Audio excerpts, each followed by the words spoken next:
Faz aí o seu bagulho. Agora foi. Tá gravando. Fica esse. Vai lá. Boa noite, pessoal. Tudo bem com vocês? Nós estamos hoje aqui com o nosso podcast e, em especial, trouxemos o nosso amigo Israel para falar sobre os primeiros socorros. Eu sou a Tati.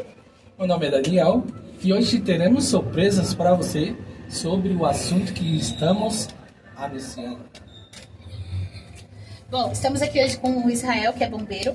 E o Israel ele vai trazer algumas dúvidas, né? Esclarecer algumas dúvidas que nós temos sobre os primeiros socorros.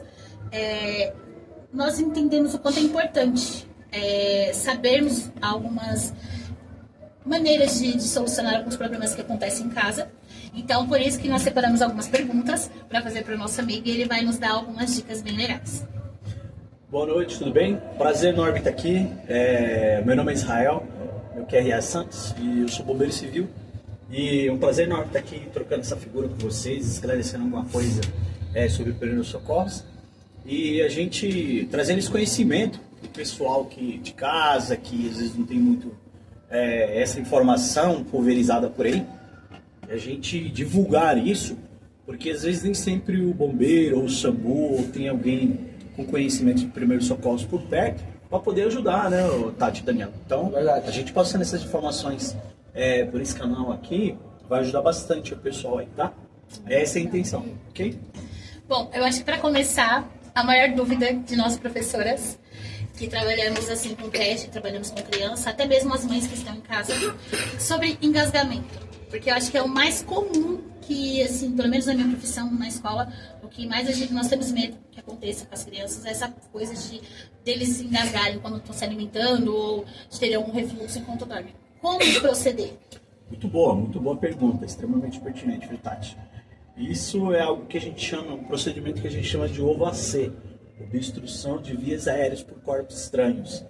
Às vezes a criança, geralmente isso começa no domingo à tarde, às vezes a criança ela tá lá com a mãe e com o pai, e aí ela fala assim, a mãe e o pai falam assim, ó, vai lá pro seu pai na sala, lá na cozinha. Aí ela pega no meio do caminho, encontra uma moeda, uma tampa de caneta, Daniel. E aí ela introduz aquilo na boca, e ela engasga com aquilo. Geralmente a mãe entra em desespero, aí ela pega e faz o quê? Ela levanta a criança, joga pra cima, chama tudo quanto é tipo de santo. Não resolve. O que resolve? Procedimento. Perninha esquerda da criança debaixo do teu braço de força. A mão aqui, ó, sua mão direita aqui, ó, faz como se fosse ovulado aqui, ó, convexo, né? Coloca aqui no fronte, no rostinho da criança aqui, ó, e vem dando leves tapinhas, espalmado nas costinhas da criança, porque aquele objeto estranho, aquele corpo estranho, a hora que a criança expelir com essa espalmada que você está dando nas costas, vai cair na palma da sua mão e você vai resolver o problema. Agora não adianta você pegar a criança e ficar jogando para cima. Na glote aqui, o objeto vai adentrar mais ainda a glote, não vai resolver o problema.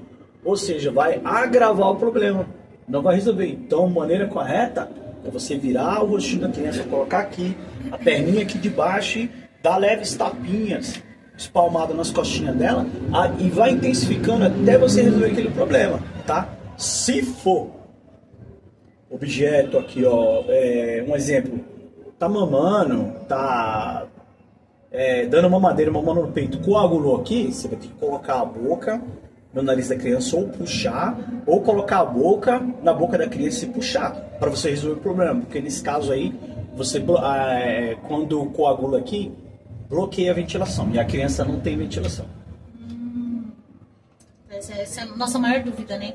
É uma pergunta extremamente pertinente isso daí. Extremamente pertinente mesmo. Eu tenho várias perguntas para você, ô Israel. Há várias formas de pegar fogo. Há várias formas de começar um incêndio. No princípio de um incêndio, o que devemos fazer? No princípio de incêndio, você precisa identificar a fonte. Como é que você vai identificar a fonte? Um exemplo. Fio partido, a pessoa sai e ela deixa ali a prancha ali, sabe aquelas pranchas de fazer o cabelo que a mulherada usa bastante aí? Ferro de passar. Deixa ela com contato com o pano, aquilo vai aquecendo o pano vai começar a sofrer essa temperatura e ele vai entrar em ponto de ignição, que é a hora que o pano começa a entrar em combustão, ele começa a pegar fogo. Tá? Então, para você poder evitar isso aí, primeiro você precisa saber como que o fogo ele se propaga. Como que o fogo nasce? O fogo ele precisa de 4 elementos. Ele precisa de oxigênio, que é o gás comburente, ele precisa de fonte de calor e ele precisa de material combustível e ele tem que ter reação em cadeia, que é a própria ação do fogo em si. Então, para você cortar, para você eliminar o fogo, você precisa tirar um desses elementos aí. Ou material combustível, ou oxigênio, você precisa zerar ele de alguma forma. Aí as formas que você tem que propagam fogo são o quê? Parte elétrica, geralmente em casa. Vamos falar em casa que é pro, que é pro telespectador ganhar mais essa visão aí. Cuidado com vela acesa dentro de casa, com ferro, com pranchinha de usar no cabelo. Aonde você deixa a vela, carregador de celular em cima da cama, bem lembrado, Tati. É o que mais acontece, Daniel. Então, pessoal de casa, toma cuidado com isso. Não deixa essa porta desse vacilo aberta, tá, gente? Isso não pode acontecer, tá? Lembrando, nem todas as causas se apagam com água. Não. Primeiro, para especificar para o pessoal, que tem que saber qual que é a fonte. Se é eletricidade ou algum outro combustível que pega fogo. Bacana. Nossa, pergunta extremamente pertinente também. Mais uma. Você tem aí as classes de incêndio. Você tem classe A, classe B e classe C. Tem outras também, D, E, K. Só que as mais usadas é A, B e C. A é para você combater os tipos de incêndio de materiais sólidos. Um exemplo, madeira, papel, tecido, pano, borracha. São materiais sólidos que quando queima, o fogo decompõe e ela deixa resíduo. Esse tipo de componente você apaga com extintor de água. A classe B de incêndio, geralmente aí a mulherada em casa, aí, quando a panela com óleo pega fogo, perigoso. A primeira ação que algumas pessoas, não só mulherada, mas homem também, pega lá a água e vai jogar a água na panela com o óleo pegando fogo. Mãe, é pra senhora essa parte. Não se faz isso, pessoal. Isso é extremamente perigoso, isso aí. Por quê? Eu só vejo um monte de gente falando, não se pode jogar água na panela com o óleo pegando fogo. Mas ninguém explica o porquê. Qual é a composição da água na tabela periódica? H2O. Quando a água sofre calor, há uma desassociação dessas moléculas. Exato. Tá? E aí você tem 2 moléculas de hidrogênio e você tem uma de oxigênio, que é um gás comburente que alimenta o fogo, e hidrogênio é um gás extremamente inflamável. É um gás que pega fogo. Por isso que quando você joga água na panela com óleo pegando fogo, o fogo, em vez de zerar, o fogo cresce drasticamente. E a última classe de incêndio é a classe C, que é proveniente de materiais energizados. Para você combater, isso está no protocolo do bombeiro, para você poder combater um incêndio de classe C de materiais energizados, primeiro você precisa desligar o quadro de energia elétrica lá. Então você bloqueia lá o painel elétrico e depois você vai lá e combate. Porque é assim você vai zerar aquela fonte de calor. Ok? Muito bom. Interessante, né? Muito interessante. Uma outra dúvida que eu tenho, assim, por exemplo, é também uma situação muito corriqueira, assim, de acontecer no nosso dia a dia, tanto em casa como, vamos dizer assim, na rua, né? Encontrar uma situação dessa. Se uma pessoa sofreu uma parada cardíaca, como eu posso proceder e como que eu vou identificar se é parada cardíaca ou se é uma outra situação? Muito boa pergunta também.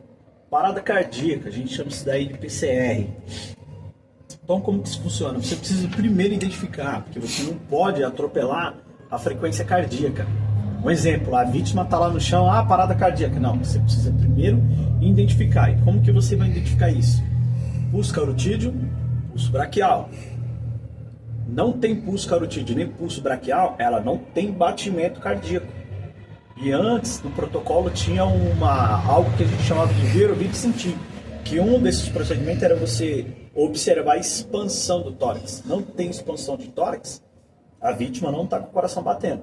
Então você pegou pulso carotídeo, pulso braquial, não tem, é negativo. Primeiro de tudo, se você está sozinho naquele local com a vítima, pega o telefone 192 SAMU ou 193 BM. bombeiro militar. Imagina se você estiver sozinho. Ah, vou começar um procedimento de manobra cardíaca, de massagem cardíaca. Aí você começa, daqui meia hora você continua, ué, mas ele não voltou. Aí você vai perder tempo. Primeiro de tudo, ó, tô com uma vítima aqui, bombeiro, parada cardíaca, vou entrar em procedimento agora de massagem cardíaca, o meu QTH é tal, QTH é local. QTH é tal, tal, tal. Legal, desligou, a viatura tá vindo, a VTR, a guarnição junto, e você tá ali fazendo manobra cardíaca. Procedimento importante, só para em 2 situações depois que você começar a fazer essa manobra, essa massagem cardíaca. Só para quando o suporte básico avançado chega ou quando a vítima acende. Na nossa linguagem, o que é esse acende? É a vítima retornar. Ela recobrou, legal. Só que a vítima não vai, voltei rapidinho. Não, ela vai voltar aos poucos. Percebeu que tem pulso carotídeo? E pulso braquial tem batimento. Para, monitora a vítima, vai monitorando os sinais, porque ela não vai voltar acelerada, ela vai voltar aos poucos. Então você precisa dar um tempo para ela poder voltar e você, poxa, vai conversando com a vítima, fazendo perguntas óbvias para ela que você sabe a resposta. Ok? Legal. Então a gente não pode parar em hipótese alguma, tipo assim. Depois que começou, não para mais. Aí, importante, já ia quase esquecendo. O importante de tudo também é a American Heart Association, lá dos Estados Unidos, que a gente é conveniado, do Brasil é conveniado pelos direitos humanos lá. Então, assim, ela fala que você precisa comprimir o tórax da vítima, o tronco da vítima, de 4 a 6 centímetros, para que o coração sinta esse efeito e você consiga ter um socorro eficiente para aquela vítima. Tá? Então você tem que dar uma certa pressão mesmo para que... Isso é tão importante porque isso é cadenciado com o DEA, que é o desfibrilador externo automático, que é aquelas maquininhas que vocês falam que dão choque. A gente chama aquilo de antiarrítmico. Para aquele equipamento funcionar, ele precisa do operador, do socorrista lá fazendo a massagem. Por que isso aí? Porque ele precisa identificar 2 frequências cardíacas de 4 frequências cardíacas que a gente tem. Ele vai identificar uma fibrilação ventricular e a outra é parada cardíaca ventricular sem pulso.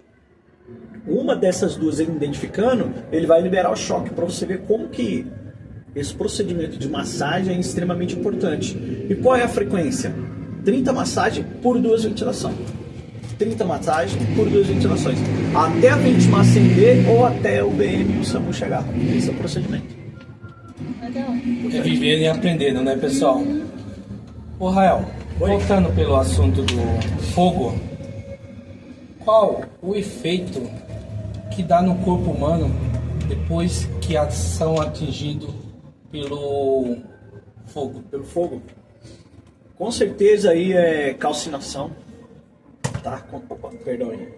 Quando a vítima ela é queimada, quando a vítima sofre uma queimadura, ela, poxa, seja ela por o que for, chama, fogo, material quente, óleo, água quente, o pessoal tem geralmente aquela mania em casa, né? Aquele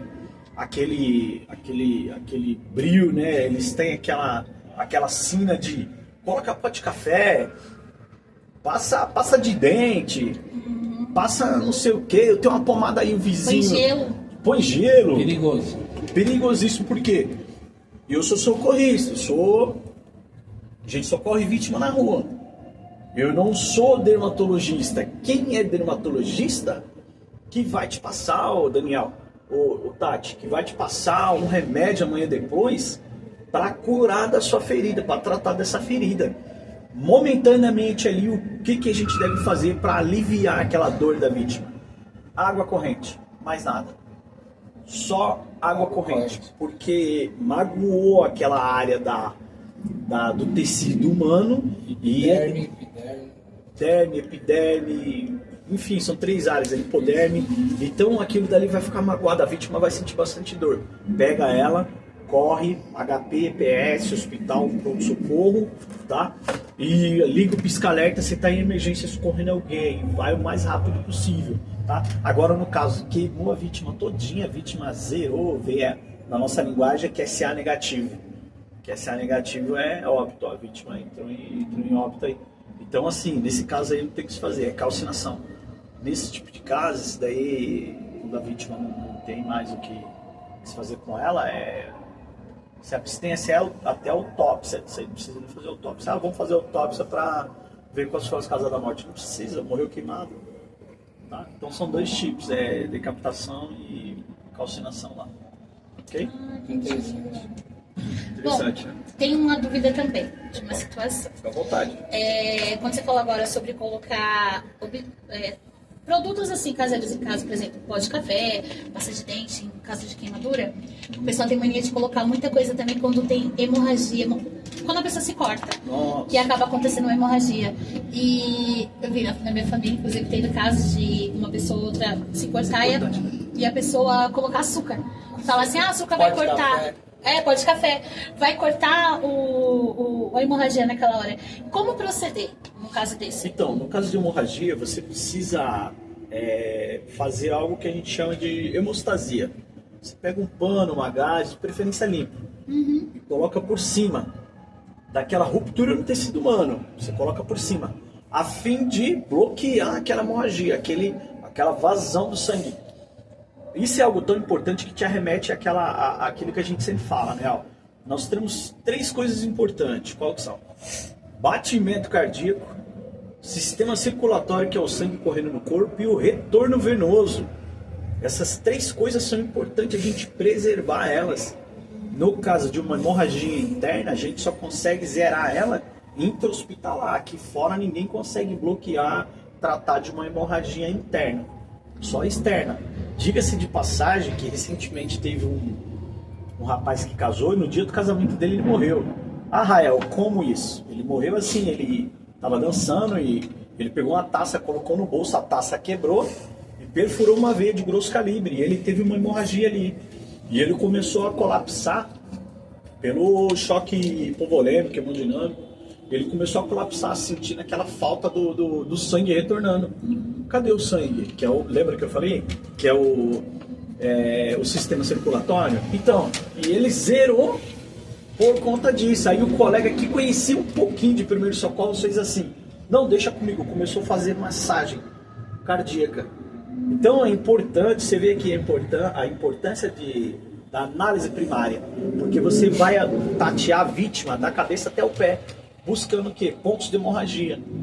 Na camisa do Daniel, na sua camisa, na minha camisa, não dá pra ver o sangue só na comunicação visual. Já não toca, você sentir se tá molhado. Aí você tem que tocar, você vai... Por isso que às vezes você vai ver, no procedimento, o bombeiro chamou no meio da rua, eles fazendo o quê? Tocando na vítima, tateando a vítima, buscando pontos de hemorragia, visceração, laceração, essas coisas, para tratar da vítima. Esse rapaz que morreu no dia do casamento, ele zerou porque quem estava fazendo primeiros socorros não fez análise primária direito do jeito que tinha que ser feito. E acabou fazendo um procedimento E é um procedimento errado. tão simples, Tati, é só você colocar um pano por cima e fazer pressão naquele dali, para vocês brecar aquela hemorragia. Uma outra hemorragia também comum, que eu também já entrando nesse assunto, eu acho que é a hemorragia nasal, que também ocorre muito. Nasal. Como que proceder? Porque, assim, uns dizem pra você baixar a cabeça, outros dizem pra você levantar A cabeça. Pra colocar gelo na testa, gelo na nuca. O que proceder? Vira uma incógnita, né? Muito legal essa pergunta. Porque, assim, eu tenho um problema com isso, né? Com tempos muito quentes, às vezes eu nem percebo. Quando eu passo a mão, já começa. Então, assim, como proceder na situação dessa? Nesse caso aí, depende muito, porque é uma veiazinha que tá ociosa ali, meia bombolante, que ela tá meio ali no sonso ali, e ela dá essas hemorragias esporádicas ali. Você precisa identificar se é muito sangue, nessa hemorragia ou se é pouco sangue. Se for muito sangue, você vai ter que fazer o quê? Você vai ter que ficar com a sua cabeça normal, assim, nessa posição aqui, 45 graus aqui, tá? 45 graus não, né? Na vista horizontal, ou então para baixo aqui. Você só não pode levantar a cabeça, porque se for uma quantidade exorbitante de sangue, esse sangue vai ir pro pulmão. Isso não vai ser legal, você vai arrumar um outro problema. Oi? Causa o que no pulmão? Isso daí vai causar diversos problemas no pulmão, pode coagular, você vai ter aí outras unidades que você vai acabar desenvolvendo outras doenças no pulmão, o sangue adentrando ou o líquido adentrando no pulmão. A gente tem uma série de problemas aí. Então esperar assim, nesse parar caso, sozinho. só coloca um anteparo de pano tá? Monitora para ver se essa hemorragia ela vai cessar ou não. Se ela não cessar, você vai ter que correr para o hospital, que eles vão fazer o procedimento intra-hospitalar para zerar esse tipo de hemorragia nasal aí, tá? No tempo seco, normalmente isso ocorre no tempo seco. No calor também. Por quê? Porque a umidade relativa do ar está extremamente baixa, seca. As pessoas ficam aí tendo que colocar aquele umedecedor da via nasal para poder ter uma respiração legal. Às vezes quando até você solta um pouco daquele resíduo do nariz, sai com um pouco de sangue, você percebe, poxa, não tá legal a umidade relativa do ar. Então você já acende a luzinha aqui em cima aqui de alerta. Opa, não tá ficando bacana, olha só isso daqui. Isso daí é importante você perguntar. Outro dia eu me deparei com uma situação dessa dentro de uma igreja, e eu fui lá e socorri a senhora. Aí ela falou, não, acontece direto, é só uma vezinha que tá ociosa aqui. Aí ela pegou um pano, colocou lá, monitorei ela, 5 minutos parou essa hemorragia. Voltou e estabilizou, ficou normal. Geralmente é isso, de 5, 10 minutos, depois para, é rápido. Depois para. Só que na hora que começa é muito. Depois ele dá aquela segurada. Isso. Aí você precisa monitorar isso. Você só não pode levantar a cabeça, porque se for bastante sangue, vai pra onde você não quer. Vai Na te arrumar escola, um minha problema professora depois. levantava a cabeça e mandava ficar esperando até passar. Quando eu era criança eu ouvi isso daí. Quando eu era criança eu ouvi muito isso daí. Importante, bacana a sua pergunta, viu? Rael, Oi. estou fazendo uma pergunta aqui. Pediram para fazer uma ilustração. Aham. Já desde da semana pediram para fazer essa pergunta com uma pequena ilustração. Certo. Eu trouxe um negócio. Vocês vão me colocar na parede. Eu trouxe um negócio para mostrar como se fosse um botijão e como apagar o fogo do botijão. Ah, legal. Pessoal, o botijão. Tem gás, né? Dentro de casa, o botijão tá vazando. Entrou um vazamento através de faísca, o botijão acendeu. Para apagar. O botijão acendeu? Vamos lá. Esse aqui é o botijão, né? Mas eu pessoal, vou ilustrar botijão, isso daqui, que isso daqui é maior. O botijão de gás, tá? Ele tá em cerca de 80% na forma gasosa e os outros 20% na forma líquida. Porque quando o gás ele tá pressurizado, ele se liquefaz. Quando o gás está pressurizado, ele se liquefaz, tá? Então o botijão ali rompeu ali como que é o nome dele? O regulador de pressão, que vulgarmente o pessoal chama em casa de registro. Aquilo tem validade de 5 anos junto com a mangueira, validade de 5 anos. Verdade. Fica dura, né? Ela fica rígida, seca. Tem gente aí que já fez aniversário 10 vezes aquele ali, 5 vezes já. É verdade, velho. É verdade, tem gente que nunca trocou aquilo, é perigoso. Tem Então, mangueira que fica até preta. o botijão. É quase que lá de casa tem a minha idade, né? Olha, tá vendo? Ó, o botijão de gás, aí rompeu aqui, ele tá sinistrado. Sinistrado é pegando fogo. Ele, pela pressão dele, ele não vai ficar a chama saindo daqui.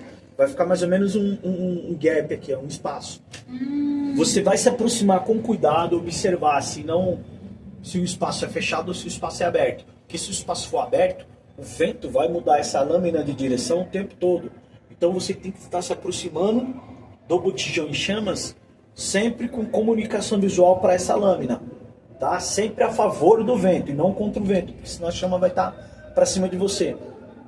Você vai abraçar aqui, ó, com a mão, e escorregar o dedinho de joia para cima aqui, só vai apertar aqui, ó. Você apertou, pronto, você resolveu o problema. Tem pessoas aí dentro de casa que não conseguem fazer isso, a casa todinha pegou fogo. Um dos bem maiores, ele lutou tanto, batalhou tanto para comprar a casa e a casa pegou fogo. Só porque ele não sabia fazer esse procedimento aqui, ó. Eu já vi muito caso que as pessoas arrastavam o botijão, amarravam, catava com um pedaço de madeira com longa distância, jogava em um lugar bem amplo e esperava o botijão explodir. Mas não acontecia isso. Acabava o gás, mas não explodia. Não acontecia. Eu acho que a atenção do pessoal era ver a explosão. Mas só que o perigo era, dentro da casa, era pegar fogo. Mas a intenção de ser divertido pro pessoal era a explosão. Mas não acontecia. Antes tivesse apagado e conseguisse o gás de volta, igual o bombeiro Israel explicou, não deixava o gás acabar e ficava com o botijão perdido, porque ia perder a fragilidade. Eu vou complementar algo que você falou, Daniel, que é muito importante. O pessoal geralmente tem essa pergunta, viu, Tati? E a galera sempre pergunta: botijão explode, Daniel? Eu também tenho essa dúvida. Botijão não explode. Por quê? Pode perceber, tem a área do acesso dele ali para linkar o regulador de pressão junto com o botijão, e do lado ele tem um parafusinho. O nome daquele parafusinho é plug fusível. Pode perceber que no meio dele, no centro dele, esqueci o nome daquele negócio lá, é diferente o material. Daqui a pouco eu vou lembrar e falo. Então aquilo dali, quando o botijão sofre um exemplo, isso aqui tem 70 graus de calor. 70 graus de calor, legal. O corpo do botijão, aquela parte metálica, a capa, sofre 70 graus de calor mais ou menos. Permuto, o nome do produto que vai no centro do parafusinho. Ele vai fazer o que? Ele vai derreter, ele vai romper. E aí, para evitar que a capa, o cilindro de botijão exploda, aquele permuto ali, ele vai derreter e o gás vai começar a vazar. Sai de uma vez. Vai sair de uma vez. Só que assim, se está oferecendo calor e é suficiente para derreter o permuto, ele vai sinistrar. Então você precisa tomar esse cuidado. Para quê? Para você zerar o fogo do botijão e que, um exemplo, que não tenha material combustível próximo para esse fogo tá sinistrando aqueles materiais. É esse cuidado que você precisa ter. No caso, se o fogo for, por exemplo, uma parte da mangueira, vamos supor que tá aqui a mangueira e assim, ele também dá esse espaçamento? Não, na mangueira não. Na mangueira, porque a mangueira é material combustível. Mas a mangueira vai pegar fogo. Mas a mangueira pega fogo, seria no caso assim, acabaria rápido o fogo dela e já começaria no próprio botijão, por causa do material que ela é feita. Mas aí depende da pressão que está no botijão também. Se está passando pela mangueira, se tem pressão dentro do botijão, ele vai ficar um pouquinho distante. Só que se pegar na mangueira, se o fogo se propagar na mangueira, a mangueira vai derreter rápido. E se tiver mais material combustível do lado, por exemplo... Ele vai pegando. As mães, o que as mães fazem dentro de casa? Pega o botijão, coloca lá e pega aquela capinha de crochê. De crochê, né? Bota lá aquela... Aí tem uma vaquinha aqui no pasto comendo, não é, mano? Aí pega essa sacolinha do mercado, enche de sacolinha do lado, coloca não é sacolinha assim? no botijão, já vi também. Não é assim? Um monte de sacolinha de plástico. Tudo isso, Daniel, é material combustível. Aí fala bem assim, é pra pôr lixeira, é pra colocar na lata de lixo. Desse jeito. É mais fácil, tá no botijão, você só puxa. E ó, tudo isso daí é material combustível. Quando dá alguma novidade, algum QRU no botijão, isso daí é material combustível. Ou seja, você em vez de estar resolvendo o problema, você está agravando, você está aumentando o problema. Você está aumentando o problema.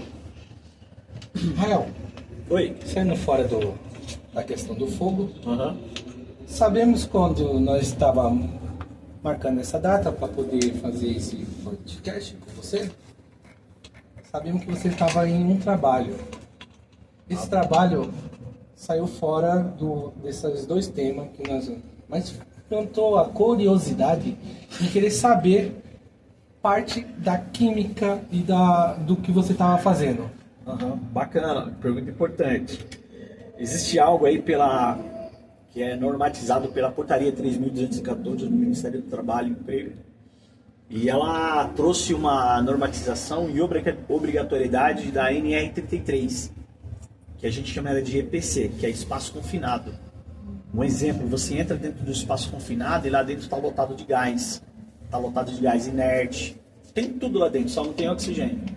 E daí, um exemplo, aqueles tanques enormes que você passa na beira da rodovia aqui, assim, você vê num polo petroquímico aqueles tanques enormes. Quando se precisa fazer uma manutenção dentro daquele tanque, é feito todo um trabalho, todo um processo, precisa deixar um tempo para sair aquele vapor combustível, porque o que explode não é o tanque que está cheio, é o vapor combustível que está lá dentro, isso explode. Esse é o perigo.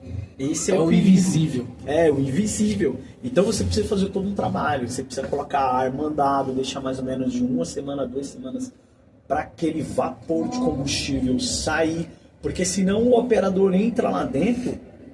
Por exemplo, o pessoal que eu estava trabalhando essa semana é tudo pessoal que trabalha embarcado, em plataforma, lá no meio do mar. Eles vão de helicóptero até a plataforma 2 horas, 2 horas e meia. E eu tava de comunicação visual com eles o tempo todo, eles lá dentro do tanque lá e eu aqui fora. Eu era resgatista para eles. Então, todo dia que eles iam entrar, a gente colocava um aparelho, que a gente chama de multigás, para fazer a leitura do gás. Ele vai me dar O2, que é oxigênio, ele vai me dar nível de combustão, se tem gás explosivo lá dentro, gás explosivo zero, e ele vai me dar um nível de CO2, gás carbono.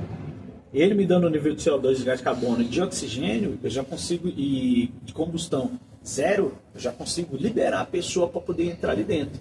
Então, espaço confinado, o que é um espaço confinado? É toda aquela área não projetada para a ocupação humana. Então, para entrar no tanque daquele, existe todo um preparo, tem que tirar o gás, tem que limpar, precisa de 1 a 2 semanas aquilo, ar mandado para poder tirar aquela pressão de vapor combustível que é inflamável que está ali dentro. Extremamente importante essa pergunta, viu? Rael, Oi. outra pergunta que fizeram aqui agora. Sobre... Só se queria te cortar, mas se a plateia quiser perguntar, fica à vontade. Pode perguntar também, tá? É verdade. Mas pode falar. A pergunta que chegou aqui agora é sobre se a respiração desse indivíduo que estava lá dentro respirar, qual que é o sintoma que dá nos pulmões? Derrete ou dá parada respiratória instantânea? Não vai derreter não, mas ele vai sentir um desconforto muito grande e provavelmente possa ser até que dê uma hipóxia nele. O que é uma hipóxia? A gente precisa de oxigênio para a gente poder respirar. E na corrente sanguínea nós temos várias coisas. Uma delas que a gente tem é oxigênio. Então, você está adentrando uma área que existe um déficit de oxigênio. Um exemplo, lá dentro tem odor de gás do diesel que estava lá. Ele vai sentir aquilo, ele vai ver um colapso na hora, ele vai zerar ali. A tendência dele é de zerar mais cedo, porque não tem oxigênio. Então, onde você não tem oxigênio, você vai ter uma hipóxia. O que é uma hipóxia? É um déficit de oxigenação na corrente sanguínea. No sangue você tem o quê? Glóbulos vermelhos, brancos, plaquetas, sulfato ferroso, oxigênio. Você tem uma série de nutrientes que o sangue precisa para irrigar a região periférica do corpo humano. Então você precisa do oxigênio para você poder continuar a tua atividade ali e você conseguir concatenar e racionalizar legal, porque o déficit de oxigenação, você começa a ter um colapso, você começa a variar, você começa a não ter coordenação motora do seu próprio corpo. Ok? Legal. Mas falando sobre oxigênio, né? Vamos também continuar esse mesmo assunto. Se por acaso uma vítima dessa passa mal lá dentro do tanque e ele, por exemplo, entra em parada respiratória, como que você oxigena essa vítima? Você vai ter que ventilar ela mecanicamente, via boca a boca. Tampar o nariz dela, abrir a via oral e ministrar a oxigenação dela. Mas vocês podem fazer isso? A gente pode fazer isso, só que você precisa estar com uma máscara chamada pocket, ou então de uma chamada barreira, ou então essa pessoa, pelo protocolo hoje, dos procedimentos de pronto-socorrismo que a gente tem, é assim, você não pode fazer boca a boca em pessoas estranhas. Por exemplo, nesse momento você tem os equipamentos porque você está lá como socorrista, mas você está andando na rua e uma pessoa vai lá e pá, começa a passar mal, sei lá, tá sem respiração. Tem uma parada, não tem respiração, legal. Aí você vai fazer a massagem cardíaca nela. Se ela tiver uma parada cardíaca, você faz a massagem cardíaca nela. Mas aí você fala assim, Rael, mas e no caso da ventilação? Você só faz a massagem, a ventilação, você não faz? Não. Por quê? Todo mundo que tem uma parada cardíaca, uma parada respiratória, ela sobra uma carga residual de oxigênio nos pulmões. Então você fazendo aquela massagem cardíaca, o que vai ser? Você tá fazendo, sabe? É aquele famoso efeito de você empurrar o carro para fazer o carro pegar no tranco. E você lembra daquele que eu falei no começo lá da American Heart Association? Fazendo a massagem para o sistema virar, para ele funcionar. Entendeu? Entendi. É dessa forma. Não é muito complexo. Você só precisa entender o procedimento para você poder socorrer uma pessoa. E isso é muito sério. A gente pega algumas ocorrências no meio do caminho pela rua aí, e se a gente não para, a vítima vem aqui a ser negativa, ela morre. Feito uma vítima que eu peguei na frente do shopping uma vez. voltando do serviço e o rapaz da motoqueira, ele tava com aqueles capacetes que o pessoal chama de peruzinho, e ele bateu na traseira, com força na traseira de um caminhão baú. O maxilar dele deslocou, ele não tinha... Aí eu falei, nossa, aí eu peguei desse ônibus quando cheguei na situação grave. Eu tive que fazer o quê? Estabilizar a vítima. Peguei, dei comando pra vítima, ele já estava se mexendo, estava aceso, só que ele não... O maxilar dele todo... E ele buscando e não conseguia chegar. E ele tendo uma asfixia mecânica com o próprio sangue. E aí eu tive que fazer o quê? Tive que raspar aquele sangue, puxar ele, tipo, chamar ele na resposta. Ó, olha pra mim! Volte comando. Aí ele começou a me obedecer o comando que eu tava dando pra ele. Respira comigo. E aí ele começou a respirar comigo, aí ele veio compassando. Eu fui tirando aquele sangue e o pessoal que tava lá não tinha uma noção muito grande de primeiros socorros. Porque tava deixando ele sufocar com o próprio sangue, que a gente chama isso aí de broncoaspirar, né? Ele tava tendo uma asfixia mecânica. E aí a vítima morre, vem a óbito, entra em óbito com o próprio sangue.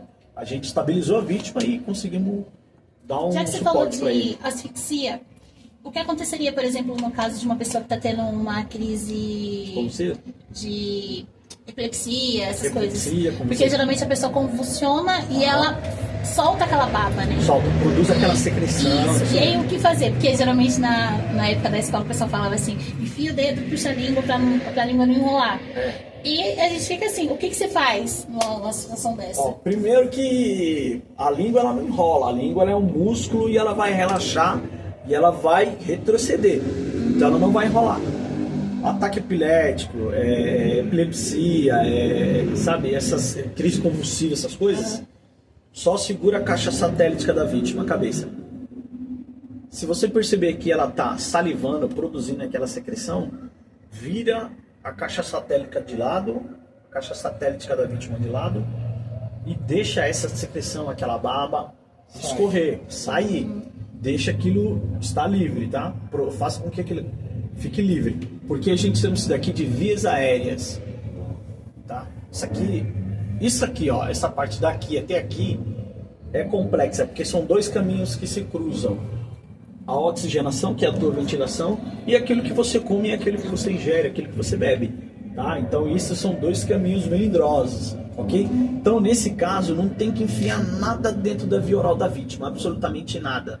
Você só vai fazer o quê? Só segura. Há alguns casos, isso é muito importante, há alguns casos de que a vítima ela vem, às vezes, urinar e defecar ao mesmo tempo. Tá? Em alguns casos especiais. Então tem essa discricionalidade, essa descrição de você cuidar da vítima. Ó, fica aqui um pouquinho, você acabou... Porque a vítima não sabe o que ela está fazendo.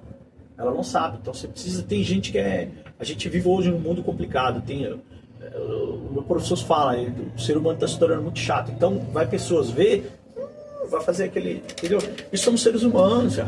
Ou em vez de ajudar, pega o celular para filmar. Para filmar. O que está acontecendo. São as qualidades de gente que a gente tem hoje. Só que é status, né? Só que é status, verdade. Vou tirar um status daquilo ali e vou ver se quantos seguidores eu consigo. Então essa parte aqui é uma parte muito sensível também, né? Muito sensível. Depois da batida.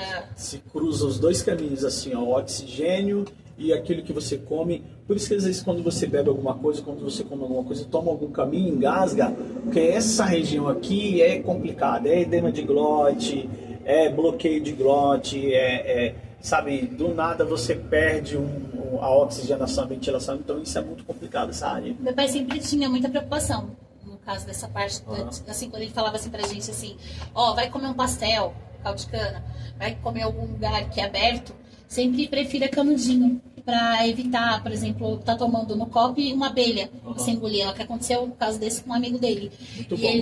Então assim, ele sempre avisava, olha, toma cuidado, porque se você vai engolir uma abelha, a abelha vai picar e vai expandir. E aí você vai morrer. Essa expansão aí, foi muito bom você falar disso daí. A gente chama isso daí de choque anafilático. O que é o choque anafilático? É você ter alergia a determinado tipo de coisa. Por exemplo, tem gente que come camarão, ela tem intolerância a camarão. Leite. Tem gente que toma picada de abelha, maribondo, começa porque é alergia. Remédio. Antes eu ia no médico quando eu era garotão. Amendoim. Eu era garotão e ia no médico, eu achava aquilo uma bobeira. O médico falava assim, você tem alergia a algum remédio? Aí eu olhava assim, mas que pergunta mais descabida. Não é, hoje eu entendo. Esse choque anafilático, você pode entrar em óbito. Por quê? Porque do mesmo jeito que pipoca por fora, a gente já pegou uma ocorrência assim, já, que pipoca por fora, pipoca por dentro também. Aí isso aqui vai fazendo assim, ó. Vai fechando, você perde a ventilação. Aí é onde que entra o médico com aquele tubinho da caneta, ele faz uma incisão aqui, ó, e introduz o tubinho da caneta aqui para a vítima ter ventilação, para ela respirar, porque isso aqui fechou, você não tem ventilação. A vítima entra em óbito quando você não tem ventilação. Nossa, sim, É importante você falar, muito importante, extremamente pertinente. E são situações assim do nosso dia a dia.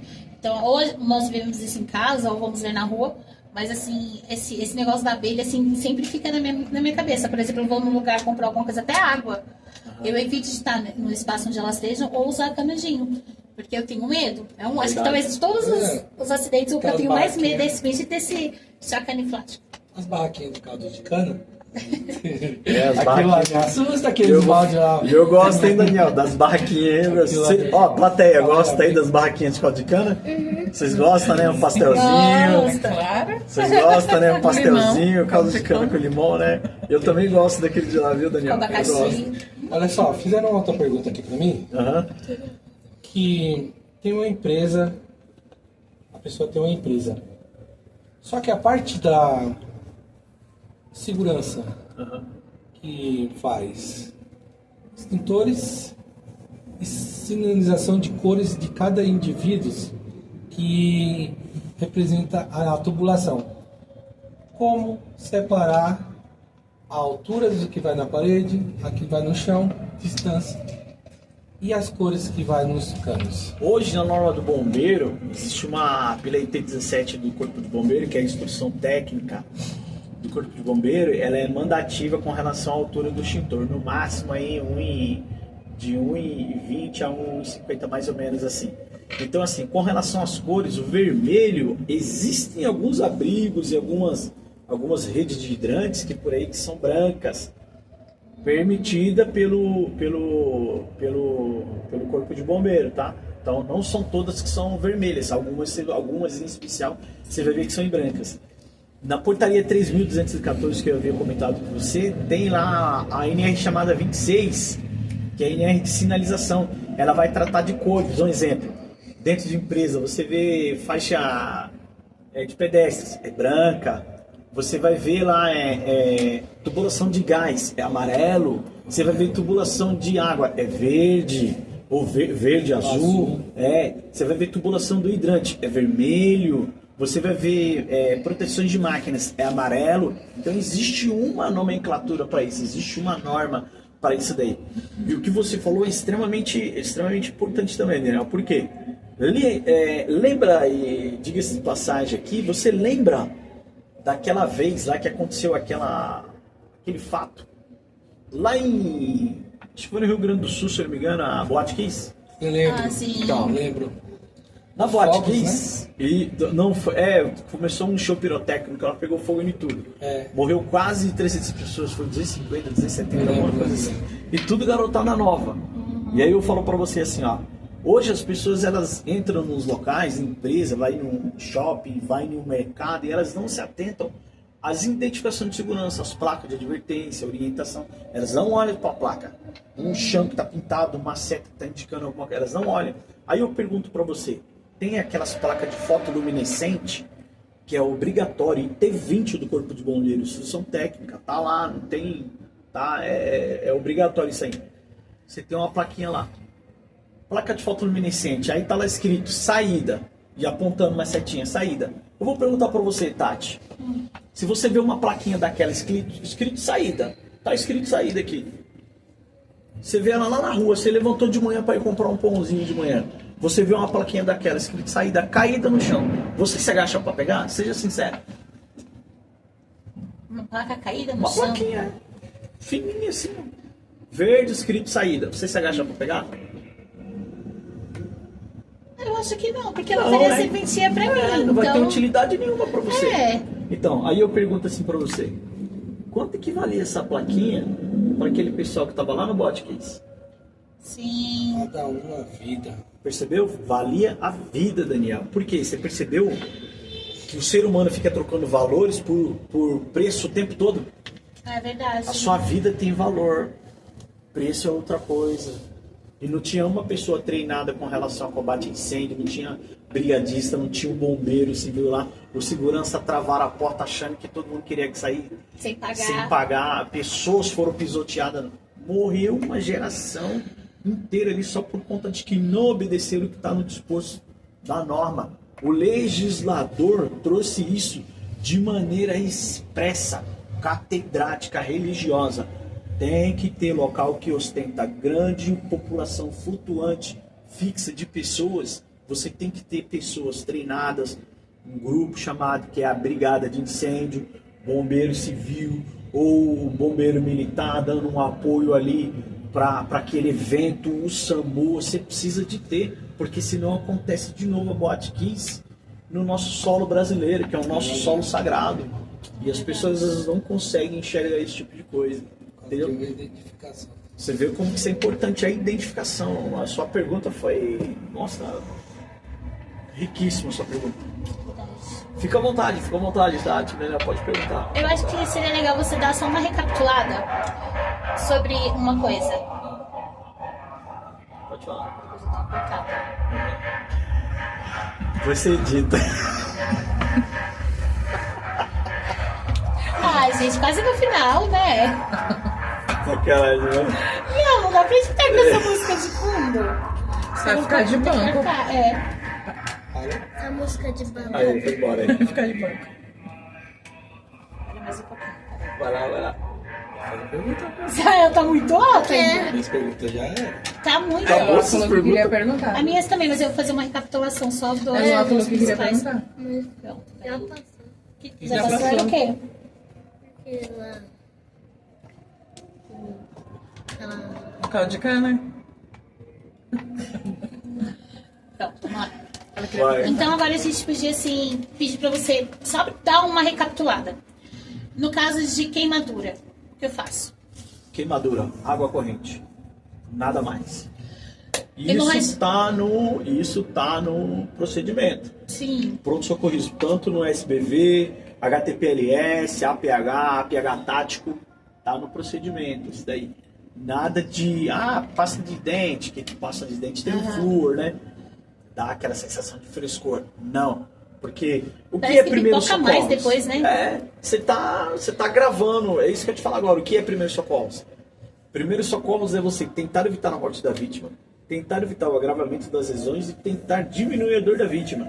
Aí tu vai, pega uma vítima lá de queimadura de segundo ou primeiro grau, terceiro grau, sei lá. Tu vai e joga uma pasta de dente ou pó de café em cima. Você tá matando a vítima, você tá agravando a lesão, você tá aumentando a dor da vítima. É isso que você tá fazendo com ela. O oposto totalmente de primeiros socorros. Entendeu? No caso de hemorragia, Hemorragia interna. Toma cuidado, porque hemorragia interna você só consegue zerar ela intra-hospitalar. A gente tem um amigo, o Sargento Farias, ele atendeu uma ocorrência no motorizado do bombeiro e chegou lá, era uma ocorrência de uma pessoa, ela tava com só minando sangue assim pela carótida aqui, ó, pela jugular aqui, só minando sangue. Ele, parceiro, não tem o que fazer, coloca um paninho aqui e fica fazendo pressão aí. E aí eles embarcaram essa vítima na viatura, chegou a viatura, né, o resgate, colocaram dentro da viatura, PSHP, Copom, QRX na rede aí, prepara o QTH para receber a vítima aí, e quando chegou na porta do hospital, essa vítima colapsou, ela entrou em QSA negativo, ela veio a óbito, só por conta dessa, porque é uma veia de grosso calibre, com isso não se brinca, pulso, pescoço, pedial, braquial, são veias tudo de grosso calibre. Pedial, braquial, ulnar, pupítria, são veias que elas transportam grande quantidade de sangue. Você não brinca com esse tipo de coisa. Uma outra pergunta que agora eu lembrei, que eu Aham. acho muito importante a gente também perguntar, assim, que com certeza é a dúvida, assim, né, quem estiver assistindo, que, por exemplo, uma criança, ou uma criança até mesmo um adulto, ingeriu um produto de limpeza. Porque, assim, já aconteceu em vários anos, assim, né, Muito bom. no decorrer da minha profissão, de alunos que eu tinha, em que eles, teve aluno que ingeriu cloro puro, e teve criança que ingeriu... Nossa. Sabe assim, veja, produtos de limpeza, por quê? A mãe guardava em garrafa PET. Então a criança acha que é o quê? Que é refrigerante, que é água. E ir lá e beber. E aí, como é que eu procedo numa situação dessa? Procedimento padrão para esse tipo de coisa aí. Você vai dar leves doses de águas compassadas. Mas leve mesmo para essa vítima. É isso aqui, ó. Você vai dar alguns gole d'água para ela, ó. Por que você vai fazer isso? Porque ela ingeriu um produto químico. Então você vai tentar diminuir aquela queimação que está dentro do estômago da vítima. E meio que diluir o que ela bebeu. Diluir o que ela bebeu. Porque dentro do estômago você tem o quê? Suco gástrico e ácido. Aí você imagina esses dois componentes com aquela combinação de mais o produto químico que a vítima ingeriu. E outra coisa, nós não somos médicos. Vai ministrando leves doses de água compassada nesse caso de ingerir o produto químico. Para a vítima, monitora ela leves doses em determinados tempos. Tipo, num tempo de 5 minutos você dá mais um, mais 5 minutos você dá mais outro. Você vai monitorando a vítima. E corre pro hospital com essa vítima. Você não pode ficar com ela em casa. Porque geralmente o pessoal dá o quê? Leite. Não, toma leite aí. Toma leite. Ou já vi provoca o bastante vômito também. Aí eu vou te dar um exemplo. Antigamente, você falou do negócio de leite, o pessoal nos falava que você trabalha com poeira, você trabalha com muita partícula volante suspensa no ar, toma leite que resolve. É um extremo mito, é algo falacioso. Não é a verdade. Só para complementar, Daniel. Sabe por quê? Porque o que você bebe vai para onde? Vai pro estômago. E o que você respira vai para onde? Pulmão. Vai pro estômago também? Vai pro pulmão. Você percebe que é dois caminhos diferentes? Sim. Tem nada a ver uma coisa com a outra? É falacioso, é estrábita essa teoria. Desculpa, Daniel. Eu já vi bastante falar sobre, na parte de veneno, tomar o leite, né? Mas só que o efeito é dobrado. Eu já vi pessoas dobrar o efeito quando tomam o leite com a mistura do veneno. Em muitos casos, nas épocas passadas, foi sobre o chumbinho. O chumbinho, então. Chumbinho é assim, aonde ele bate, ele destrói. Ele destrói plaqueta, ele destrói sabe, aonde ele bate, ele vai... É assim, como qualquer tipo de veneno, ele vai destruir o quê? Aonde ele tá batendo, ele tá deteriorando, ele tá decompondo, ele tá... Como é que eu vou usar uma palavra assim? Ele tá exterminando aquilo. Um exemplo que a gente pode... onde ele bater, ele vai expandir. Aonde ele bater, ele vai... Por isso que é rápido, né, a absorção. A absorção é muito rápida e isso, ele arrebenta com o teu organismo. Ele vai matar o teu organismo, ele vai fazer o que? Ele vai decompor o organismo, ele tá fazendo o que? Ele tá ali deteriorando o teu organismo, ele tá consumindo o teu organismo. Um exemplo, veneno na corrente sanguínea, ele vai matar tudo. Ele vai matar a plaqueta, a oxigenação, ele vai decompor com tudo aquilo dali. Você não vai ter mais oxigenação, você não vai ter mais glóbulos vermelhos, brancos, ele vai arrebentar com tudo. Tá? Então, veneno, qual que é? Na rua, qual que é a orientação? Fala para a vítima, se manter calma, não, fica tranquilo. Semana passada eu peguei uma ocorrência dessa, a gente fez o procedimento, a vítima tá legal. Por uma mesma cobra dessa que te picou, com um escorpião desse que te picou. Por quê? Porque se a vítima ficar muito eufórica, se ela ficar muito agitada, o coração vai bater mais rápido, o veneno vai se espalhar mais rápido na nossa corrente sanguínea. Então é isso que não pode acontecer. Então você tem que manter a vítima tranquila para aquele veneno não correr tanto rápido na corrente sanguínea e dar tempo de chegar no hospital e ter um antídoto e um médico ministrar um antídoto dessa Interessante, né? E as perguntas... Tem perguntas? De fratura exposta. O que você pode fazer? Fratura exposta, muito boa pergunta aqui da plateia. Fratura exposta, você precisa imobilizar o membro. Você não pode de maneira alguma tentar colocar o membro no local. Por quê? Vou puxar e colocar de volta. Não se pode. Você vai mobilizar. A gente tem algo que a gente chama de aqueles CAD de mobilização, né?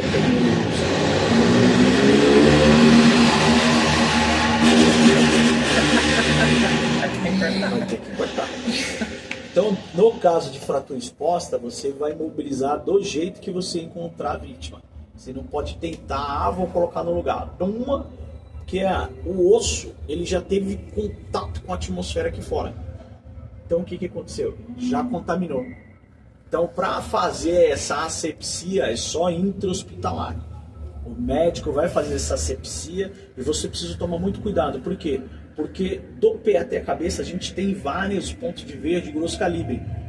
E o problema não é só a fratura exposta. O problema é você fraturar e ali na hora que você tentar colocar no lugar, o osso ele se transformou numa faca e ele vai cortar uma veia de grosso calibre. E essa vítima vai vir a óbito.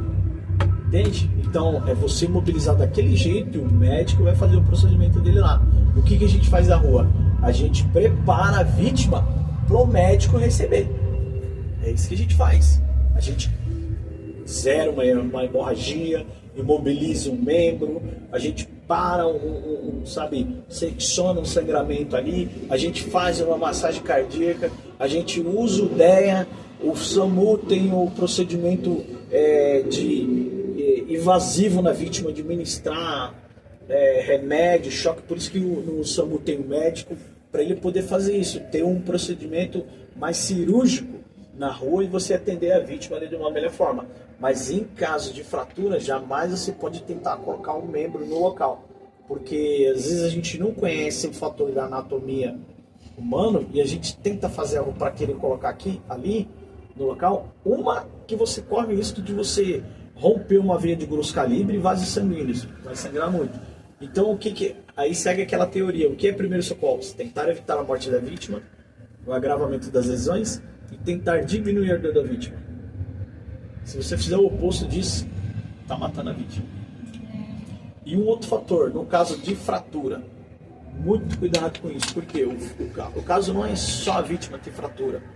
O cuidado é a vítima fraturar e o osso fragmentar, ou seja, quebrar em vários pedaços.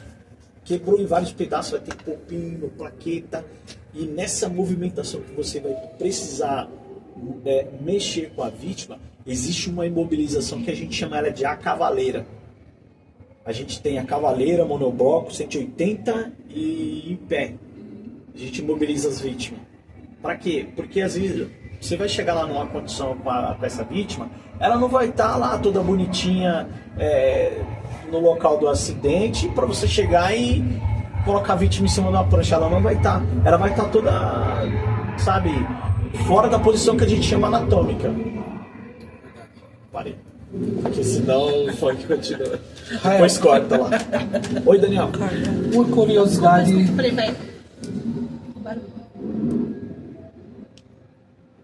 Uma criança tem uma curiosidade. Consegue responder a curiosidade da Eloá? Vamos ver se a gente consegue. Vai lá, Eloizinha, pergunta aí. Ela tá falando de cama, lembra? Quer não? Quer perguntar não, pequenininho?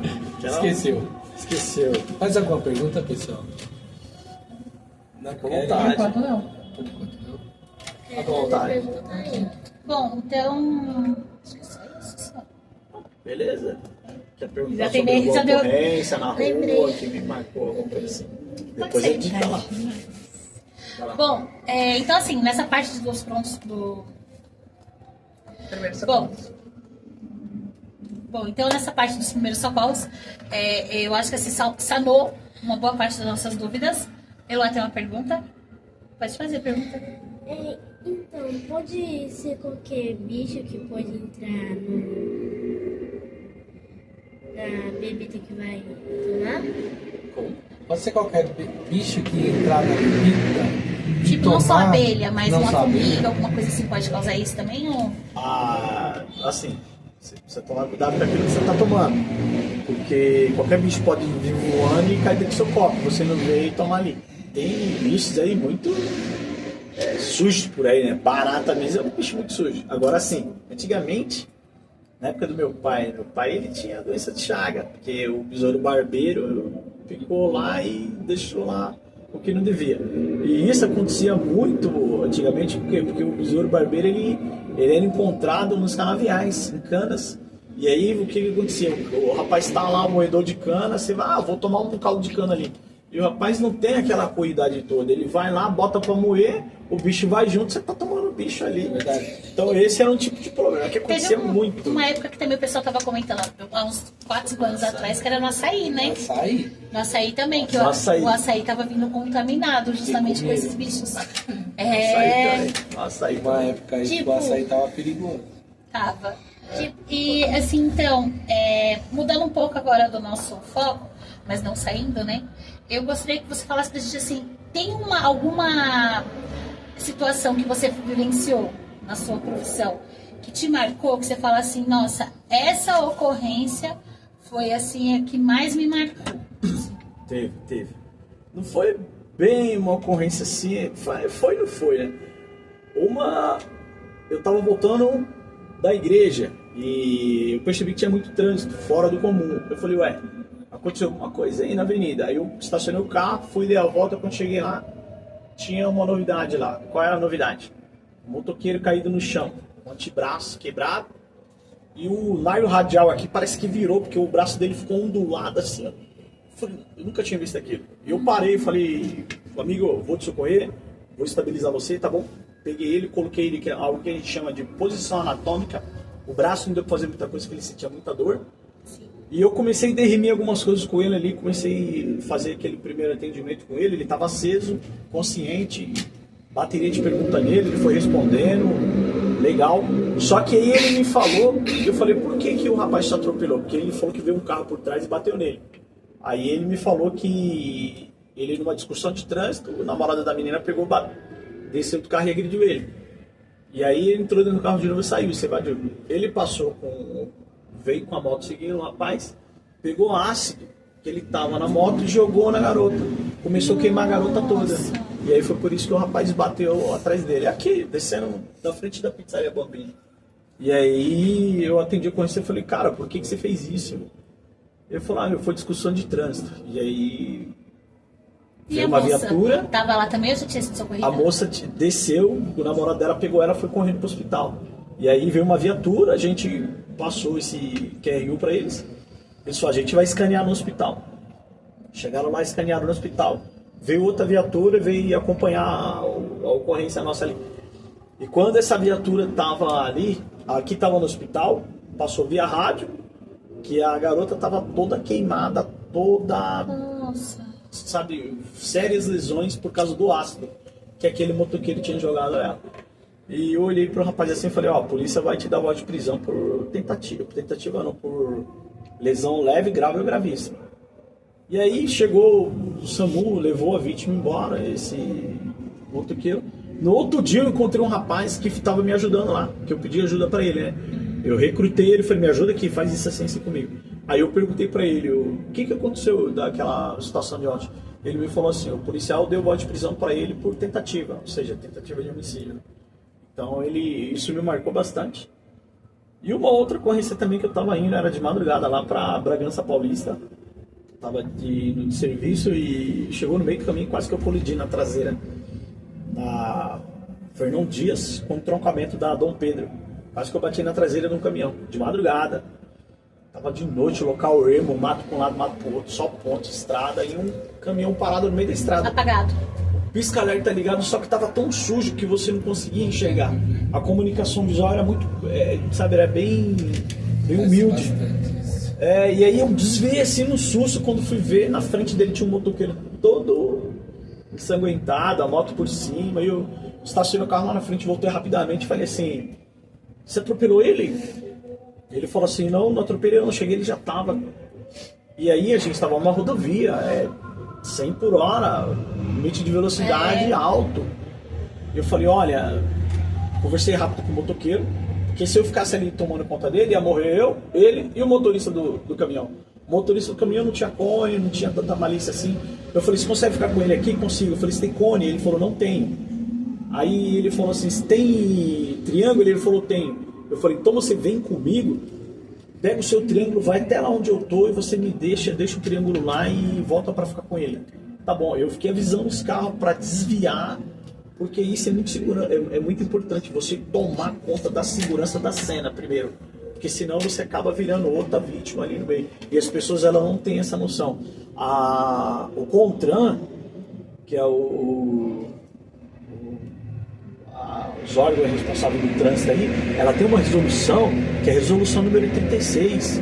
E ela fala que você precisa, um carro imobilizado no leito da via, você precisa, a partir da traseira do carro, colocar o seu triângulo mínimo de 30 metros.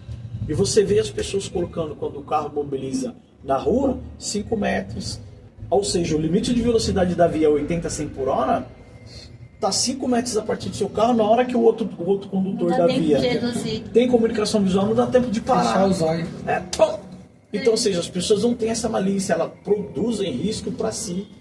Em vez de ajudar, você coloca em risco. Então isso aí me marcou muito, aí, porque eu vi o estado desse motoqueiro, fiquei lá gritando, pedindo socorro para a PRF, para quem tinha a concessionária da pista.